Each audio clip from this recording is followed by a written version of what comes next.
First up is for Bitcoin 101 is Hakim. Thanks, Paul.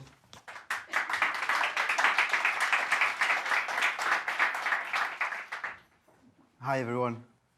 To start with, just to let me understand a bit about the level of the audience, who feels comfortable already today with the concept of Bitcoin? Can I have a show of hands? Excellent. You're making my job easy. Okay. So I'm going to be doing a one-on-one, so we're going to go to the basics. So the thing about Bitcoin, when people first hear about Bitcoin, they may have some issues understanding it.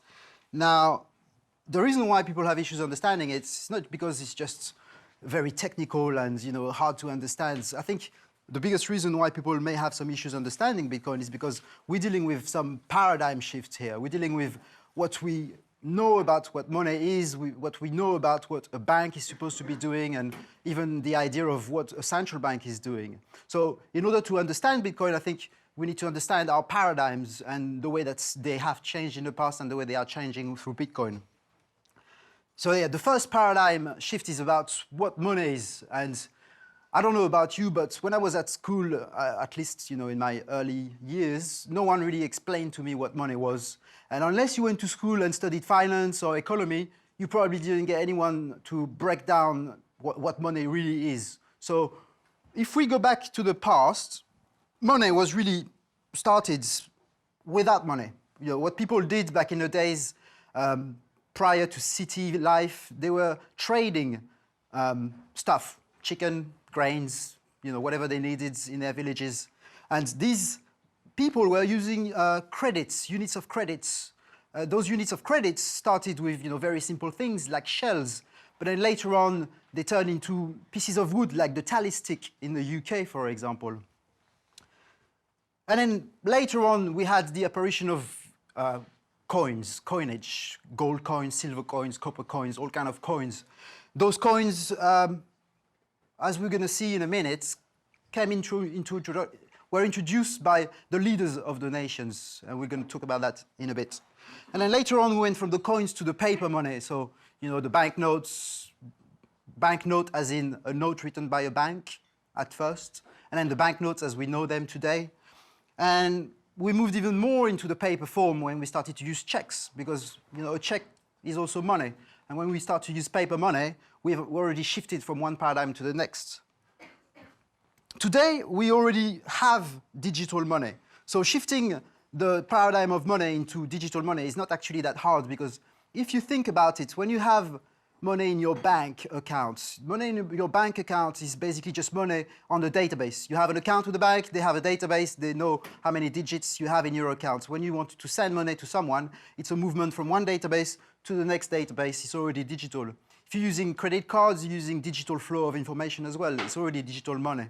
So as far as this paradigm shift is concerned, digital money, Bitcoin, it's not too hard to understand. So Bitcoin is basically digital money to start with. The next one, the next paradigm shift, may be a bit harder to understand is, should you put all your money in the bank? Is it a good idea to have all your money in the bank? So let's look back at history. Let's go back and see why exactly we're putting our money in the bank.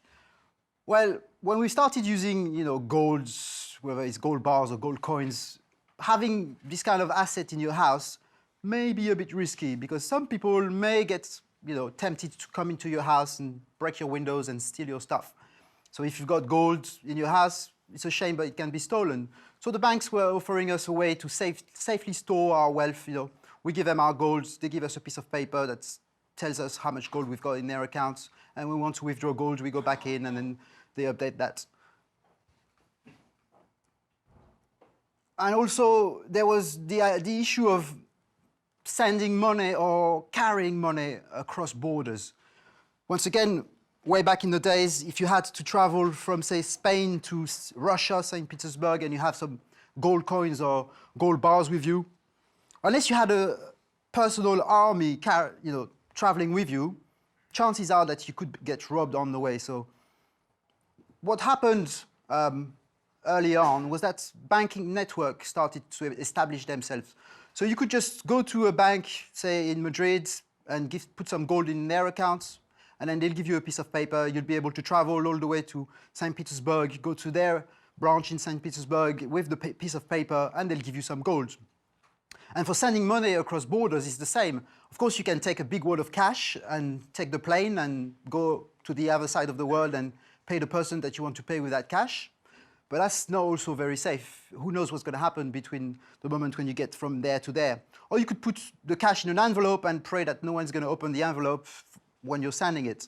So the banks, again, offered us some services that enable us to now send money across the world. Services that we're very used to today, you know, the SWIFT system, the MasterCard and Visa card system, and of course, Western Union for remittances. So these are the paradigms that, you know, we've grown up with. This is something that our parents have told us, you know, you put your money in the bank so that it's safe.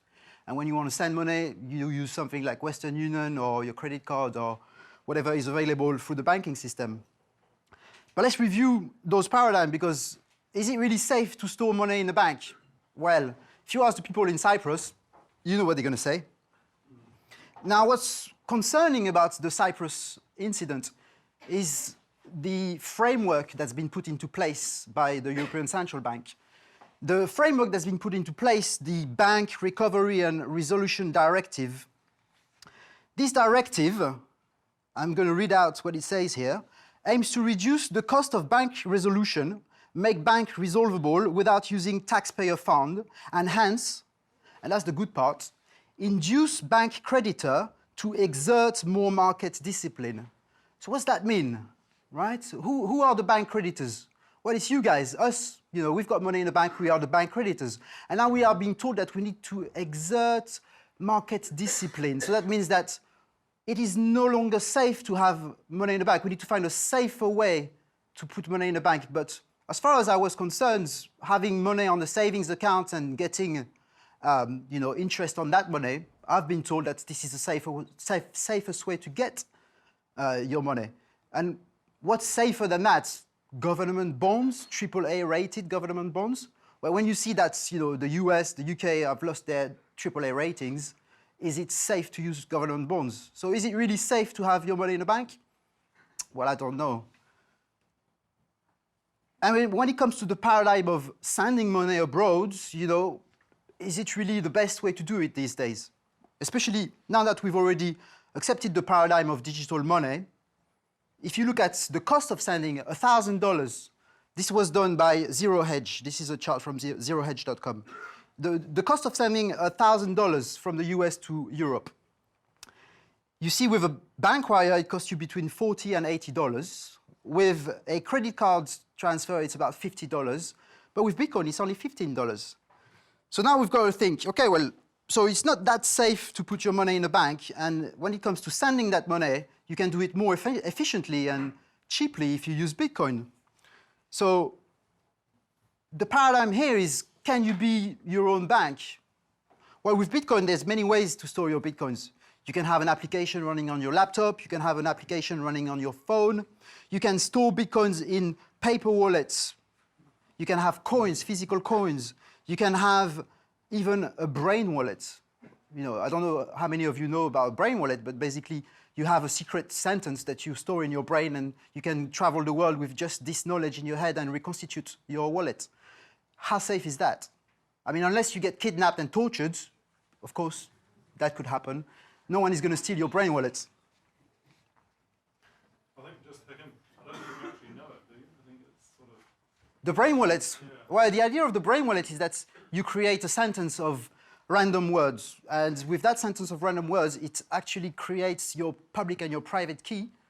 So you can reconstitute your wallet on any computer you want by using this sentence. Excuse me? It can become a mantra, yeah, absolutely. You can sing it. But don't let people hear it. Say the words every day. Don't say it out loud, though. Keep it in your head. Absolutely. Now, but this paradigm shift of I become my own bank has some consequences as well, because banks are supposed to provide security with your money. So the most important part in being your own bank is understanding the risk that you're running when you have your own bitcoins in your wallet. So there's several risks, of course. The first risk is your money being seized. You must remember that Bitcoin is not anonymous, it's pseudonymous. So that means that if you have a Bitcoin wallet and you give the address to people, then people know exactly how much money you have in your wallet. So if one day some government decided that they were able to confiscate Bitcoins and because they have your wallet address and they know that it's yours, you must by law give them some of those Bitcoins, otherwise you go to jail. I don't know how we would be there. So remember, Bitcoin is not anonymous. It's pseudonymous. And as far as preserving your wealth, if you've got money on your laptop, if you have a laptop or a computer, you already have hackers trying to penetrate your computer and take whatever is on it or put viruses on your computer. Already, before Bitcoin, this was already the game. So now that Bitcoin is there, it gives hackers even more temptations to try and hack your computer just to see on the off chance if there's a few Bitcoins here and there that they can take. So it becomes your responsibility to take care of your Bitcoins. Now, the biggest challenge, the biggest shift in paradigm is about who's in charge of printing money. Because really, that's the one that a lot of people have difficulty understanding. How can you have a decentralized monetary system when what we know of the monetary system today is a system where you have central bank? So you see, from central bank to decentralized authority, it is not very easy for people to understand. So let's go back and understand how we got from, being farmers to having central banks telling us what we do. So money printing at first was very much the privilege of the emperor and the kings. And this is where the introduction of coinage really took. Because when you're a king and you want to become an emperor, you need to expand your borders. And even when you're a warlord and you want to become a king, the first thing you need to do is expand your borders as well. And expanding your borders means you need soldiers. And if you have soldiers and you're going to pay them so that they can be buying whatever they need as you're going through the land, the one thing that farmers are not going to accept is IOUs from a soldier. That's just silly. No insurance there.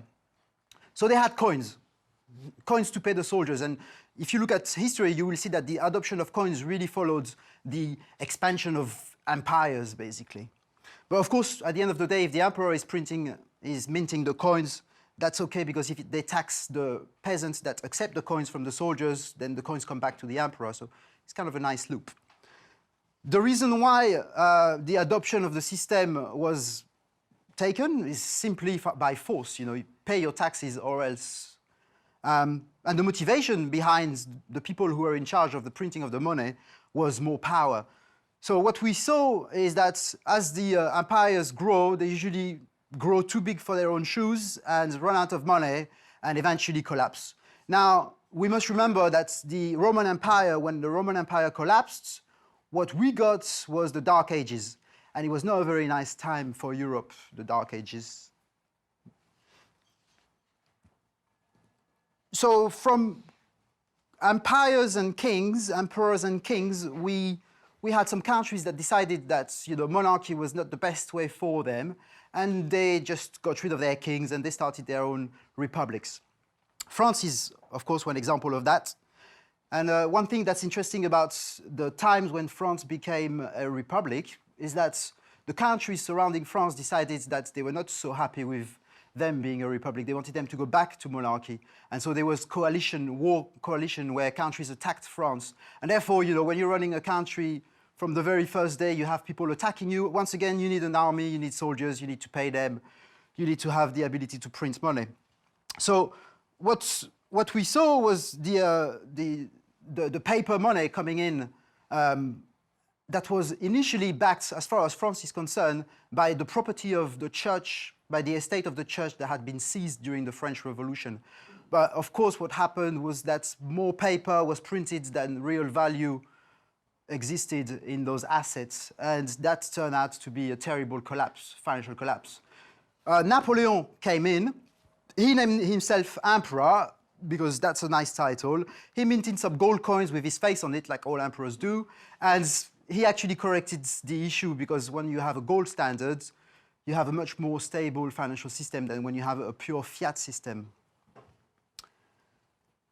And then from governments being in charge of the printing of the money, we moved to central banks being in charge of printing of the money, because we were told that, government need fiscal disciplines and that you can't have the printing of the money in the hand of the same people who run the country. Therefore, you need to have an independent body, independent of the politicians, independent of the parliament, independent of the democratic system, in charge of printing the money, because that's just a wise way to do it. Central banks do print money, but commercial banks participate in the creation of money through the fractional reserve banking. So for every $100 that they have in your accounts, they're able to lend $90 roughly to someone and create money that way. Now in 1971, I don't know how many of you were born before 1971, but for anyone who was born after 1971, you've never been alive during the age of a gold standard. So all the money that you have right now, all the fiat currency, none of it is backed by gold. That's over, that's finished. And of course, what you have now is a debt-based system. And a debt-based system, and you can see on the chart here, is that from 1971, the amount of debt of everyone in the economy started to climb and climb and climb, and we're reaching a record level of debt today. How's that going to finish? We'll see, but it's probably not going to be very nice. So this paradigm shift, do we need a central authority to take care of money? Does it need to be centralized? How can we have a decentralized monetary system? And this is where Satoshi Nakamoto gave us the great gift of the blockchain. When you have a Bitcoin wallet, you don't have Bitcoins inside your wallet, right? What you have is two strings, long strings made of digits and numbers looking very random. One is your wallet address. That's the one that you give to people. Yes, your public key. And the other one is your private key. And then what you do when you have Bitcoins in your wallet, when you're sending them, it's like writing a check, and the check, this information of signing the check is stored on the blockchain. And this blockchain is basically a file, and this file is distributed across all the computers of the people who participate to the Bitcoin network. And amongst those players on the Bitcoin network are the miners. Now, the miners, they have a very important role, really, because their role is to actually update the blockchain, which is this massive ledger of transactions since the beginning of the Bitcoin network. And what they do is they compete against one another to be the first one who's going to be placing this next block in the blockchain. And what they have to do in order to compete is provide computer power, electricity. And in order for having such a network, the best way to have a large network of people is to give them an incentive, a financial incentive. And the financial incentive is, if you're the miner who gets to be the first one to secure the next block in the blockchain, you get some Bitcoins. So now the money printing, the minting of new coins, has been shifted from a central authority to a decentralized authority. What's important is that the number of coins is limited.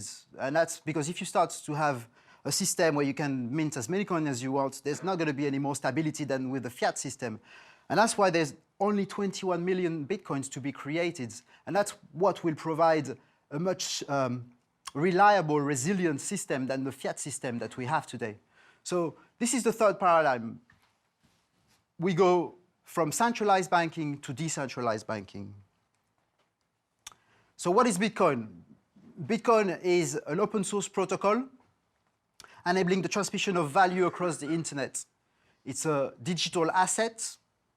So if you want to save, you can. It's a digital currency. So if you want to pay for something or send it to someone, you can. And it's a payment system, a decentralized payment system. It's all of that embedded into one. What can you do with Bitcoins? Well, save first, because that's not a bad thing to save money, especially when you see what happens to the pension funds at the moment. It's not very nice. You can spend, of course, and you can spend it online to buy all kinds of products or services, whether it's hardware, software. But you can also use it offline in some places, like Germany, that's the most famous one, where you can buy burgers and beers and all kind of other things for Bitcoins. And of course, you can send it. You can send it as a payment, or you can send it as a gift, or you can send it, yeah, for a charity.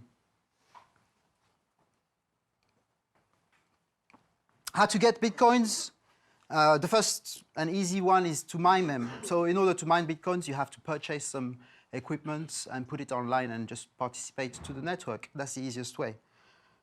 Or you can trade goods and services. So if you're manufacturing something, and wherever you are in the world, and this is a big thing. So for example, if you're a small produce artisan in Africa or Latin America and you're making something beautiful, now you can sell it to people all around the world and accept Bitcoin. So if you don't have a bank account and you can't participate in the online economy, using Bitcoins empowers you to participate in this economy.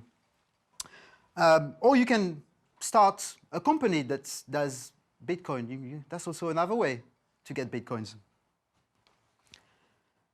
And of course, you can buy them.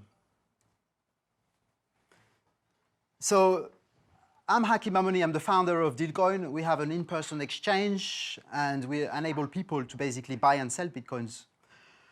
The people on the exchange take care of handling the cash settlements between themselves. They don't need to go through us. They can do it by cash or by wire orders. We take absolutely zero commission on direct trades. We are a system that uses reputation rather than regulation, in the sense that because we don't touch the fiat system, we don't need to get your name, your address, and all the things that other exchanges do. But when you trade with people, you will be marked whether you're doing something well or if you're doing something wrong. We do provide an escrow service for the Bitcoin side of things, just so that people who deal with someone for the first time can sell their Bitcoins without risking having someone steal them. And we have a service for paid members, which allows them to actually make offers to people who post orders. So anyone can post an order to buy or sell Bitcoin, but only dealers can actually make offers to people. This is quite a cheap service, and today I'm offering 100 free membership. So if anyone wants to use Dealcoin, send an email at bitcoinfocus@dealco.in and you'll get a free 3 months membership. So this is me, Hakim. If you've got any question, I'm all ears.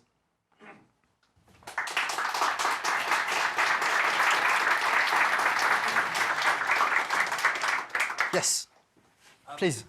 Yeah, sure. Can you tell us more about escrows? We're an equity crowdfunding platform from Bank to the Future, and yeah, we're interested in that escrow service of holding Bitcoins. Could you tell us a bit more about your service? Sure. So the escrow service works in a very simple way. When a transaction takes place, the seller of the Bitcoins has the choice to use the escrow service. If they choose to do so, they send the coins to an escrow address that we take care of. And then they have to wait to receive the payments, whether it's a cash payment or it's a wire transfer. When they tell us that they have received the payments, they can then release the escrow and the money, the Bitcoins, is transferred to the person who's buying them. And it's held in one of your wallets? Yes. And what's the security on that? It's good. I don't want to go into the details. Yes. Question? At the end? Okay. Go ahead. What difference in terms of service do you provide with your competitor, local Bitcoin? Oh, good question. I'm asked this question often. The difference is, the way that local Bitcoin works is, as you know, if you used it, you have to, if you're a seller, provide an equation of what price you're willing to buy or sell. And this equation is derived from the price of another exchange plus your commission on top. That's the way that local Bitcoin works. You post, an order and you wait for people to come and buy or sell at the order that you've posted. The way that it works on Dealcoin is very different in the sense where what someone does when they post an order, they simply say, I want to buy 100 Bitcoin or I want to sell 50 Bitcoins. And then they wait for people to make them offers. So what it does is allow for the buyer or the seller to have a lot more offers. and a lot of a tighter bid offer spread. If you've ever been on local Bitcoins, you've noticed that the bid offer spread is very, very wide. So using this service, that is actually a blind bidding system. So when somebody is posting an offer to the order, only the person who created the order can see what prices is offered to them. It keeps things a bit more honest. No collusion is possible. Does that make sense? Yep. There was another question there? I was just curious about paper wallets. Can you explain how they work? Does somebody just make them, or how do they? Right, I've got a paper wallet here, actually. There you go. Have a look at this one. You can pass it around the room. A paper wallet basically is... bring it back, please.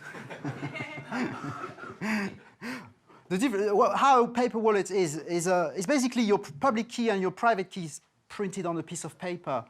Because, you know, as I was saying, your ability to spend your Bitcoins is basically derived from your possession of the private key. So what happens on the paper wallet is you print the private key and you obfuscate it. So on the card that I gave you, you have this hologram. And the hologram is, behind the hologram is a QR code that contains the information of your private keys. When you want to spend your Bitcoins, you take a picture of the QR code that uploads the private key onto your wallet, and you reconstitute your wallet on your laptop or your whatever you're using. Make sense? Okay. It is, because you can put it in a safe then, the paper wallets, and you know, that provides you good security. No hackers is going to be able to come and... No, the card itself is, yeah, just empty with, and then you top up the cards. Yeah. Yeah. What is the most secure way to store your Bitcoin? And then what is the best way to cash out when you've got a nice Bitcoin? So what is the safest way to store your Bitcoin, and what is the best way to cash out? What do you mean by best way to cash out? The most... So, you know, say you've got a nice amount of Bitcoins, and say you've got one empty god, how do you then get them back into cash, into your local, you know, account? You're talking for the UK as well, are you? You're talking about the UK specifically, are you? Yes, right. So the safest way to store your Bitcoins, I would say it's either a brain wallet, as long as the brain wallet's words are not something that comes from the lyrics of a song or a book. So you want to have a brain wallet that is made of really random words that no one is going to be able to put together. That's quite a strong protection. Then, of course, there's the paper wallet that's, you know, you print on a printer that has never been connected to the internet as well. And then you store in a safe or in a safe deposit box. You know, that's another very safe way to do it. Like cold storage USB be more secure? Yeah, cold storage USB with Linux on the USB with Tails as the Linux operating system with an encrypted hard drive is pretty good. I use that myself. That's the top. That's the best way. It's not for everyone because it's a bit, you know, technical, but it's a pretty good way to store them indeed, yeah. Pretty good way to store them. And to cash out? To cash out, yeah, in the UK it's a bit difficult at the moment to cash out your Bitcoins because a lot of the exchanges that were around were shut down because the banks that were handling the pounds decided that they didn't want to have anything to do with Bitcoins. More exchanges are coming online in the UK. By best way to cash out, it's a tough question. I suppose it depends, because if you have a large amount of Bitcoins and you're going on the market and you're trying to sell your Bitcoins, if there's no liquidity on the market, you're going to get the price going down unless you can do one big order. So if you can find a reputable trading partner with whom you can do a direct trade where you sell all your Bitcoins in one go, that's a good way to do it, but you have to find a reputable partner with whom you can trade. Through yourself? Exactly. Through Dealcoin, yes. Great idea. What about that Bitcoin ATM in Canada if you want to? Bitcoin ATM to cash out, I suppose there's a limitation on how much the ATM will give you, but it depends how much money you need to cash out in one transaction. If you're happy with just, I think, is it $1,000 per day or something? I've never used it, but that could work as well with an ATM. Yeah. Other questions?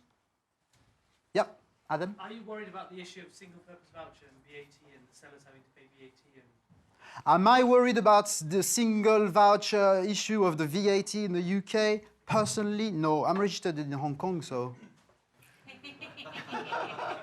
UK sellers. The UK sellers, You were registered in I don't know if they know a business. Do they have to do VAT? Person to person? It's all very unclear. Well, I hope this whole VAT thing is quickly going to vanish into thin air because this really doesn't stand its ground. I don't think that it's going to last for too long. I hope it won't last for too long. Another question? Yeah? You mentioned Hong Kong. Yes? Who do you bank with from Hong Kong? You will never believe it. HSBC.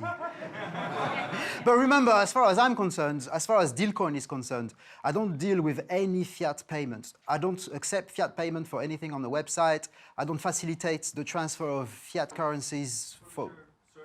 Your servers and stuff and your hosting? Oh, everything can be paid with Bitcoins these days. Yeah, it's the great thing. It's an ecosystem that's growing, and the more we grow, the more we'll be able to just bypass all of that. Yeah? You know, when a currency is backed by gold, it's backed as the maximum it can, you know, a bit like Bitcoin, so you've got so many million. Yeah. What's it called? I'm just chatting, and if you can change the decimal place, so it goes to 8 decimal places, so say 10, 20, 100, doesn't that increase the money supply? Do you know what I mean?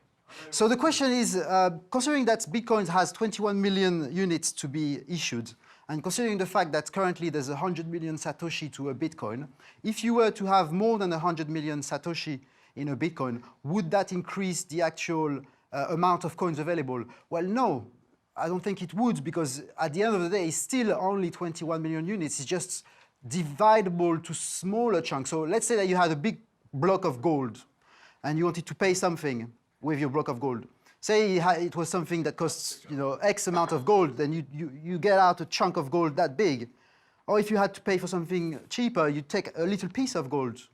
So you can take as small of a piece of gold as you want, eventually, if the price of gold is really expensive. So that's the best analogy I can give you. If you divide it more, it doesn't make the supply amount any bigger. Thank you, Hakim. Thank you very much. Thank you.